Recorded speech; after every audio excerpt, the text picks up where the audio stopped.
Hey, what if I told you there's a career field that's exploding with job opportunities? It pays really well, and you can earn a degree for it completely online from a real college with real credentials and real hands-on experience.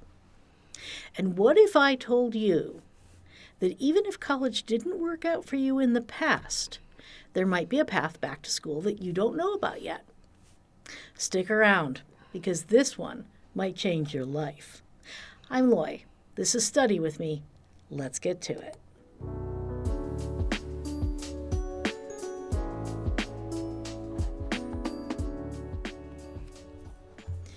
So my guest today is Jim Bucki, Program Chair for Information Technology here at Genesee Community College. Jim oversees a 2-year cybersecurity degree program that I think is going to surprise you in the best way. Jim, welcome to the show. Please tell us a little bit about yourself and what you do here at GCC. Hi, glad to be here. Thank you for the invite, Loy. Let's start way back at the beginning. I graduated from Syracuse University back in 1982, where we were using punch cards and sharing computer time on the mainframe. All right. Then 6 years later, I went back to school, and I got my graduate degree at the SUNY Buffalo, and I got that in marketing and marketing communications.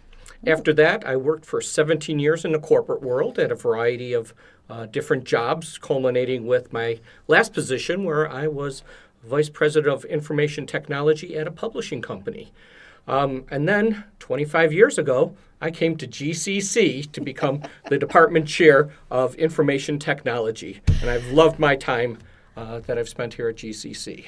Oh, so you and I have actually kind of similar paths. I have a degree in computer science, and I went through the corporate world for a while. And then I went through, and I was actually VP of marketing for an internet services company. It just goes to illustrate where life will take you. So don't be afraid to try new things. Absolutely. And one of the programs that we're going to talk about tonight, well, both of the programs we're going to talk about tonight are examples of that, of changing path midstream and how it can work for you. So let's start with the big picture. We're going to talk about the cybersecurity program first. So when you describe the cybersecurity program to someone who's never heard of it, what do you tell them? Well, cybersecurity can mean many different things to many different people. It's all about protecting the information, the systems, the network, and basically all things digital from cyber threats. In this program, students will learn about the networks and computers that we actually use to do our work. Mm-hmm. We need to understand the basics before you get more into the complex areas of cybersecurity. For example, in our cybersecurity courses, you'll learn how to detect and protect systems and networks from a poison ARP attack. But in your first semester, we need to teach you what an ARP is so you can learn how a PC functions and how that interconnects over the network. It gets interesting, too, because I think that some of that language is filtering down into mainstream talk. Because, for example, attacks on like Cloudflare, we've got DDoS attacks going on, and more and more people are starting to understand what a DDoS attack is, mm-hmm. which is fun, and it makes our work more fun because now you can get to the meat of the matter. Right? Yeah, and as everybody becomes more familiar with these terms, it's going to be easier for us in cybersecurity to defeat it when we know that the users are also aware of these things. Right.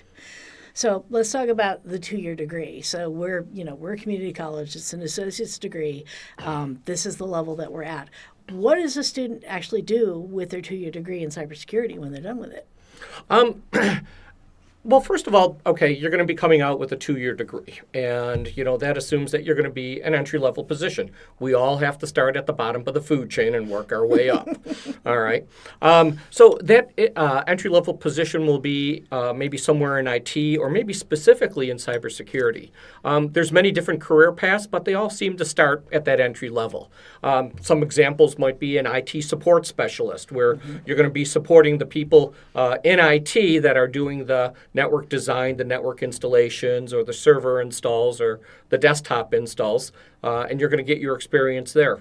Network technicians, specifically working with the senior network administrators, with the hubs and the routers and the switches and how they're configured. Maybe, depending upon your experience, because you may come back to school with some experience, okay, you already had some experience in networking. So you might start as a junior systems or a junior network administrator. So you can also tap into that previous experience you got.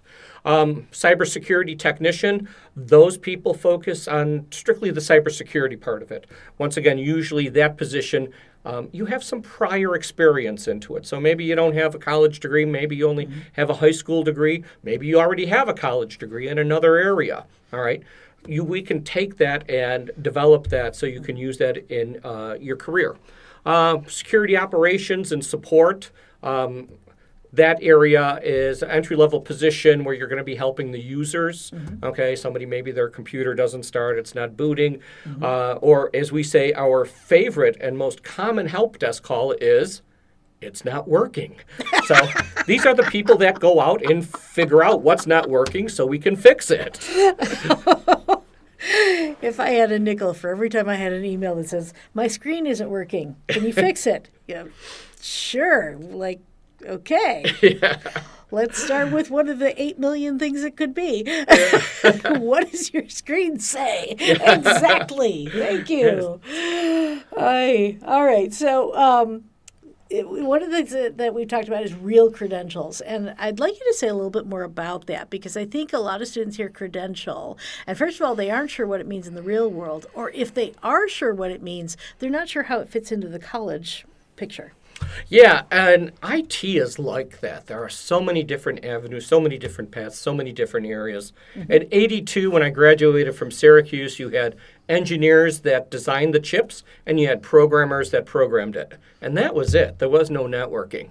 So with this expanded area, with all these different areas that we've expanded into, employers are going to need to know what you know and what you can do. So one of all of our courses in IT, is it all of them? It's a lot of them. Yeah, CSN and cybersecurity all map. Some of the CIS, the programming courses, we're not mapping those to. And then there's another programming course in cybersecurity. It doesn't map to industry standard certification. But all of our other courses, maybe for that stray one or two, map to some sort of industry standard certification. These include Microsoft, Cisco, CompTIA. So we want to center around those things that the industry is looking for. A good, for example, is our introduction to cybersecurity, our CYB 200, which is an overview of computer and network security. It's all the basics you need to know, all right? Once you learn the basics of cybersecurity. So first semester, you're going to have those introductory classes, so you're going to know the inner workings of a PC with computer repair. You're going to take 2 networking courses, fundamentals of networking and routers and switches, okay? Those are the main 2 components of that. Second year, we're going to start getting into the real nuts and bolts of cybersecurity, and that's where we want to match it. So our CYB 200 maps directly to the CompTIA Cybersecurity Plus certification. So, and those are the things that employers will put on a job description saying, to qualify for this job, you must have this CompTIA certification, and through your courses, the students are getting those certifications. Let me correct you on that. We prepare you for the certification, but we are not a testing center. It would almost be like the fox watching the hen house. So you have to go to an impartial third party, okay, like a Pearson or a Prometric View testing center. I'm not sure what we have around here for that, but it's going to be an impartial third party that makes sure you're not cheating, the professor isn't sitting next to you, watching over and helping you. All right. It is really a very stringent environment. I did take my Cisco certification tests when I did that, and basically you got to give them all your pens, your only no cell phones. They give you a piece of paper and a pencil, so if you need to make notes or figure out something, and that's it. So we prepare you for that, and I do have students that go for it, and I work with them actually after the semester. If you want to take the exam, I'll help you prepare for it. Nice. So then they get that and they can put it right on the resume. I did a little Zoom session a couple of semesters ago where I brought in some programming folks I brought in some folks from Google, I brought in some folks from Toyota, I brought in some folks from Mindex out in Rochester, Paychex. And we asked, and one of the students' most popular questions is, how do I get a job in this? And they said two things, and one of them was certifications.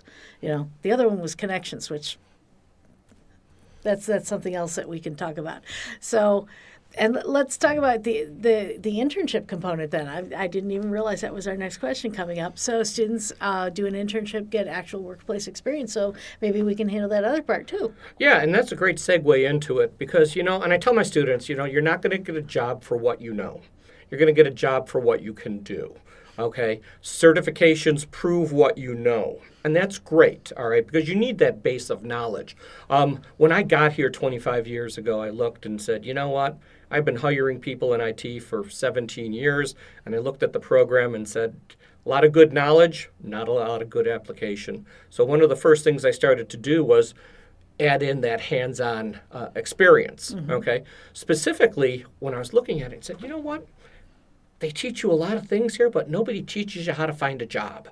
So I took the internship course, which was almost more like a job shadow course, and truly turned it into an internship course. So when you begin the internship course, we're going to go right over, how to write a resume, a cover letter, interviewing techniques, job search techniques, how to create an online presence. And they're going to need all that because students are responsible for finding their own internship.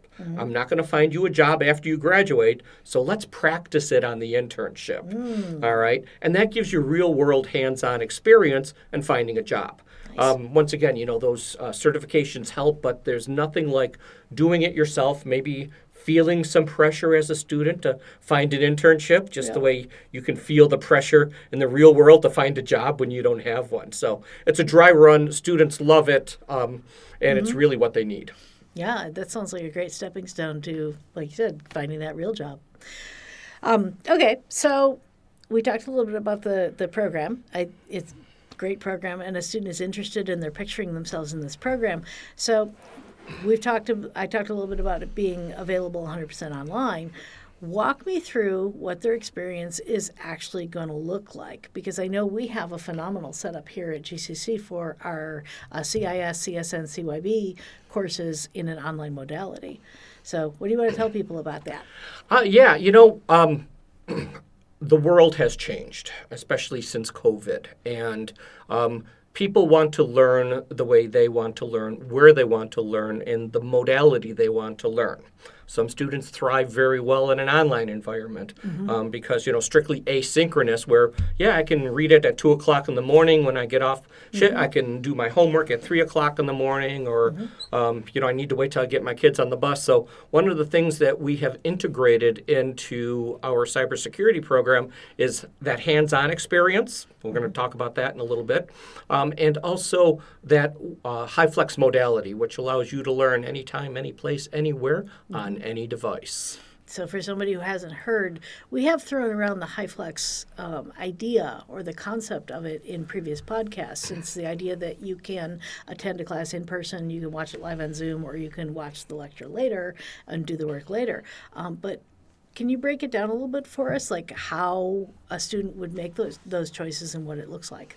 We have it very well set up because we've been teaching the HighFlex modality in my department. We prototyped it first in 2013. So we're going on almost 13 years that we've been teaching the HighFlex. And our goal was to give students flexibility. I wanted to give students the ability to come into class on Tuesday. All right. Oh, your kid is sick or you're sick. All right. So you can't make it to class on Thursday, or maybe you want to keep your germs to yourself. Thank you. As the creeping crud is going around my house right now. Stay home and you can attend online. All right. Real time. All right. So you can raise your hand, ask me questions. I can answer you. The rest of the class can hear your question. Maybe it's a question somebody else didn't even think of yet. They can learn from that experience. And if all that doesn't fit into your schedule, everything's recorded. So you never have to come to class if you don't want to. In person, I shouldn't say come to class. Yes, you have to come to class. But it's all recorded so you can watch the recording at 2 o'clock in the morning. Do your homework at 3 o'clock in the morning if that fits in for your schedule. And you can make that decision on a class-by-class basis. So Tuesday, you're feeling fine. Thursday, you're sick. The kid's sick. You can't make it into class. You can't even get out of bed at 8 o'clock or 9 o'clock or 10 o'clock, whatever it is. Catch the recording. The other thing, too, is in our department, the IT and the IT faculty, we're also flexible with the assignments. We know that students are working. They have family. They have lives. So particularly for my classes, for example, is I always have my assignments from the previous week due on Monday evening.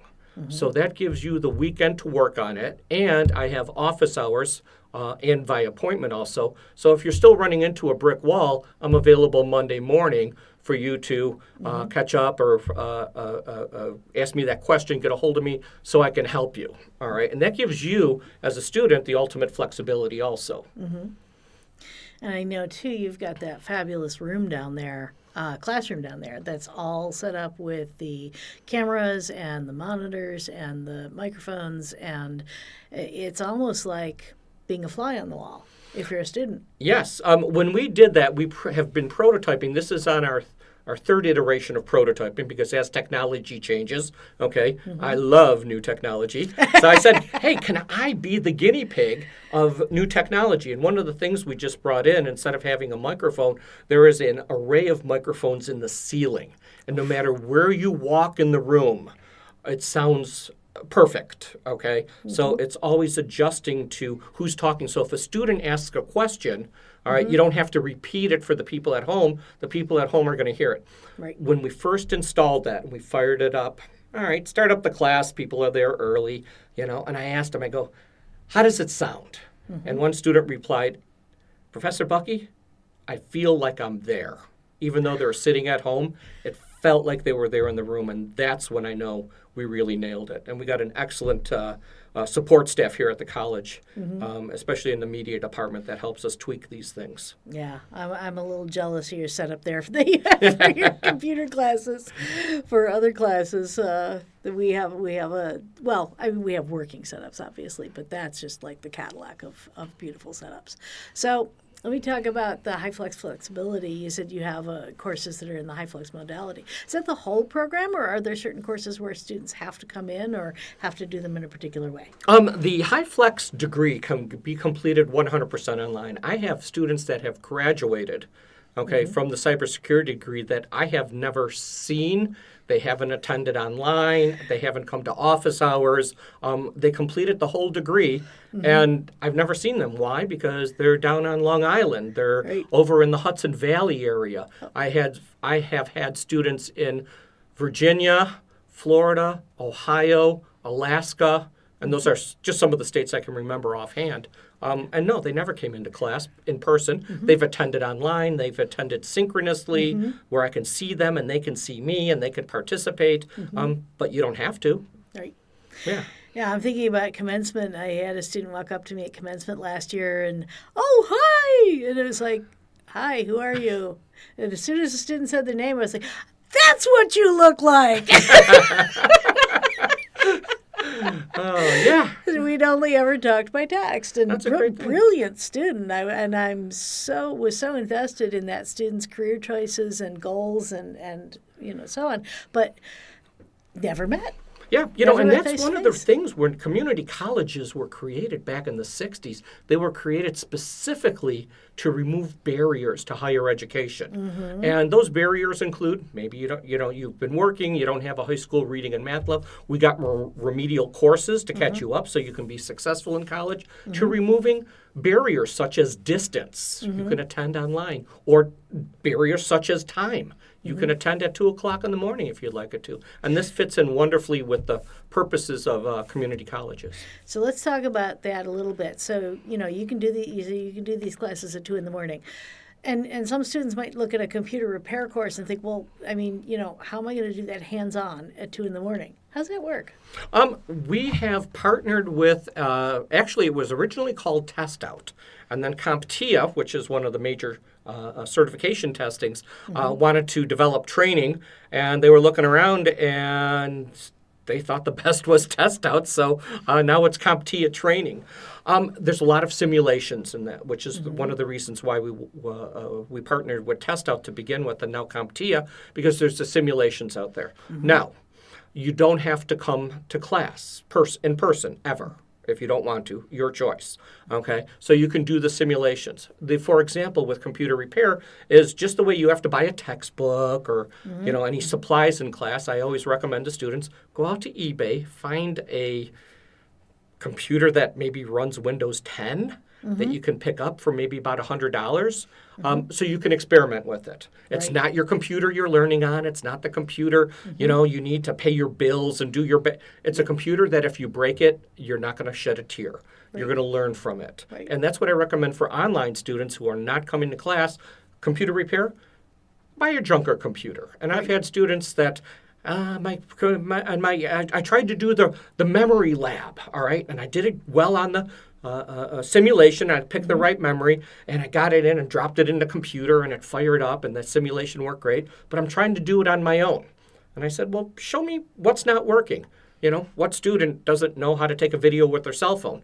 Make a video of it, makes the video of it, sends it back to me. I realized the retention clips aren't spread. So I went over to my lab, did a video of here's what you have, here's what you need to do, separate these clips, then insert the RAM. Send that back to the student. Thank you very much. Yes, there was a time delay in it, but nonetheless, I can even help you fix your hardware problems. If you're in Long Island and I'm in Batavia, I can still help you. Nice. All right. So we're going to skip to the next segment, which is the pathing, which is how we make this happen. So let's say that somebody's listening to this and they want in. They want in the cybersecurity program and they want to do it online. But college hasn't been a straight line for them. So, maybe they got started somewhere. Life got in the way. Maybe they needed to work straight out of high school. All kinds of different things happen. I mean, life happens. I have an almost 10-year gap in my educational, in my first degree, where I had to leave. Life got in the way. I came back. I finished later. What do we say to, somebody who's trying to get into the program? Let me expand on that a little bit, too, because I've had students, okay, matter of fact, I just had one. She just graduated. She entered the program at 16 years old, okay? She was a very advanced student. That also has issues that need to be dealt with. I've had a student as 68 years old that came back to school, and anybody and everybody in between. We have a lot of support programs here. Everything from, as I was mentioning earlier, like the remedial. Okay, maybe you're not up on to college level at high school reading and math, and you don't even remember what trigonometry is, much less do it. We have courses to help you with that too. I think the most important thing is your willingness to learn. If you have a willingness to learn, here at GCC, and I always tell students this, we can help you solve any problem. All right? Maybe I can't solve it personally, all right, but we can help you solve that problem. I had a student, way back in the day when you used to have to come to class, as I always say in my class, back in the day, all of a sudden, as an A-plus student, stopped showing up for class. And I'm thinking, of course, being a dad of 6 children, I'm thinking the worst right away. Like, what happened to the student? Are they enough? And I call him, and he says, oh, sorry, Professor Bucki.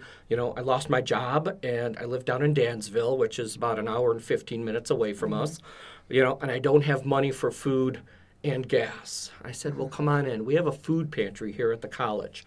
All right, it's not stocked with lobster tails and filet mignon, but yes, we have ramen and soup and, other canned goods and things like that, so you can eat and come to school for that. So I always tell my students, I can't help you if I don't know. The biggest driver is your will to learn and your will to overcome problems, because we will all have issues when we come back to school. I know there's a number of students that they haven't been in school for 6, 7, 8, 9, 10, 20 years, and I meet with them and they go, I can't believe how much I forgot about learning, Yeah. Let me help you with that Yeah. and straighten that out for you. Yeah, and we actually have right now, well, and it's we being the Queens Week, because it's a SUNY program, but we have a SUNY program specifically designed for students in that situation. So can you tell people a little bit about it? We've mentioned it a couple of times on previous podcasts, but I don't know that we've delved all the way into it. Yeah, the SUNY Reconnect program. That is absolutely phenomenal for people who want to start or complete their education.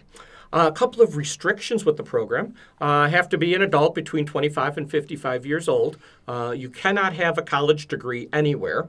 However, you could have taken some college courses, but you didn't complete your degree, you're still good to go. And it's not all degree programs. They're specifically targeting the high in-demand degree programs, of which cybersecurity is one of them. So that could be somebody who's never been to college at all, as well as somebody who maybe has a few credits and then just for whatever reason wasn't able to continue. Yeah, come back, to school. I think once again, the biggest driver is your will to learn. If you want to learn, we'll help you find that and, find that path and get you to that dream career. Yeah. I had three student meetings this morning, and 2 of the 3 were Reconnect students. Like this is just proving to be a wonderful, wonderful program for students who, thought they were done. And now they have, and they talk about it so hopefully. I've got a new opportunity. I can try again. Yeah, you're talking about meetings, and one of the things that we did here, I think it was maybe about, 6, 7, 10 years ago, we have the Student Success Center. It's really everything you need in support over there. And that includes our student success coaches. All right, back in the day, we used to call them advisors, okay? But now we call them student success coaches. But it's like we have a specific student success coach that is for the IT degree. She's familiar with me. She's familiar with my degree programs. She's familiar with the requirements, okay? All those things, there's a person there that if I can't help you, okay, I know where to direct you to get help. So they can tell you what resources are available, what financial aid, okay, if you're going to come back on the SUNY Reconnect program, they can answer the questions for you. They're more in tune with the requirements of the SUNY Reconnect than I am. They are the experts, and those experts are available to you.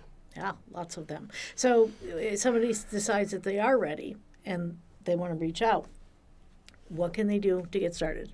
I would say get a hold of me, all right? You can send me an email at jmbucki@genesee.edu. That's jmbucki@genesee.edu. You can give me a call at 585-343-0055. I'm at extension 6172.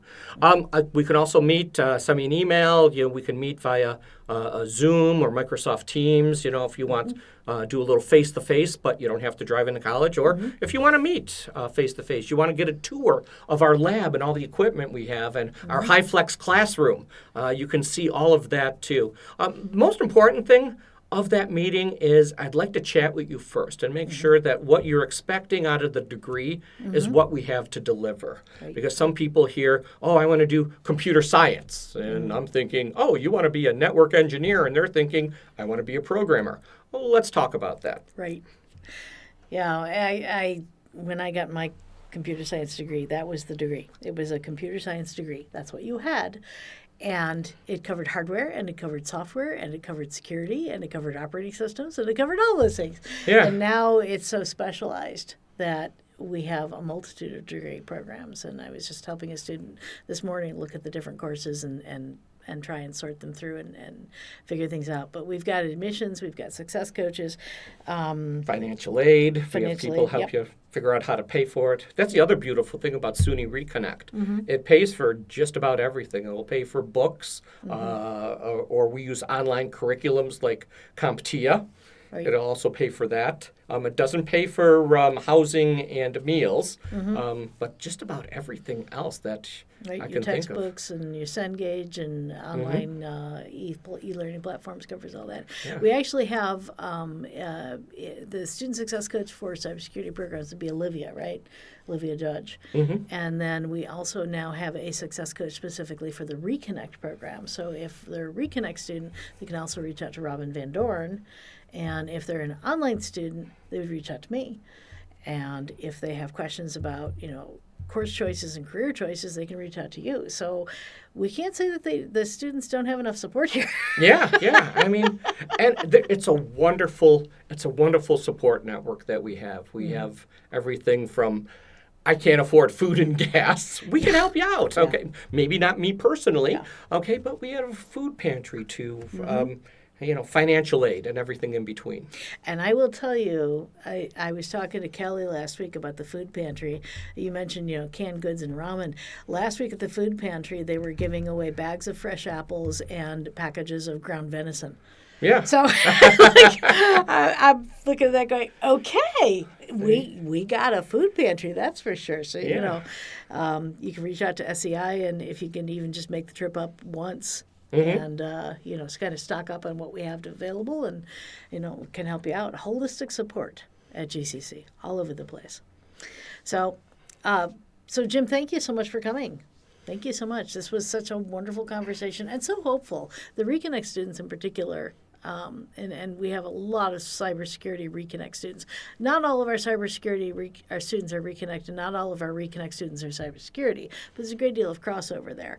And they're so hopeful, and their outlook has been so much improved from where they were a few short months ago. And then they find out about this degree program, and they find out about the Reconnect program and discover, hey, I've got a path. I've got a path. It's so awesome. So I wanted to give you the opportunity to share that.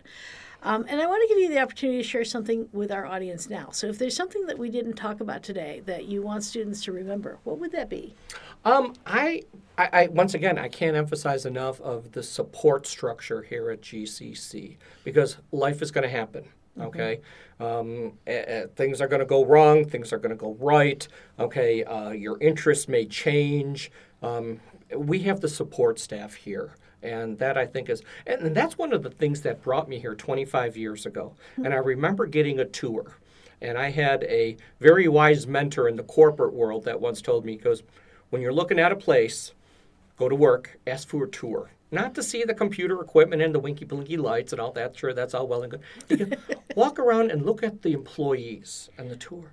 Are they smiling, or are they walking around like they're in drudgery? And I remember to this day walking around and people smiling and saying hello. Marina was the lady that was giving me the tour, and they were saying hi and smiling, and I said, this is a place I want to be associated with. And I hope you can associate with this place too. It's GCC, the most student-centered college I've ever been to. Yes. Really, really wonderful. So thank you for being here, and thank you for all that information. So if you're listening to this and something in this episode clicked for you, don't just let that feeling sit there. Look our program up online. Reach out to Jim and his department. Reach out to the admissions. Look at our website. Ask the question. The information is there. We'll help you get going. You just have to take that first step and reach out to us. And now I get to share with you our podcast mantra, because our podcast has a mantra, and I get to share with all our guests. And our mantra is progress, not perfection. There you go. All right. Thank you for being here. All right. Have a great evening.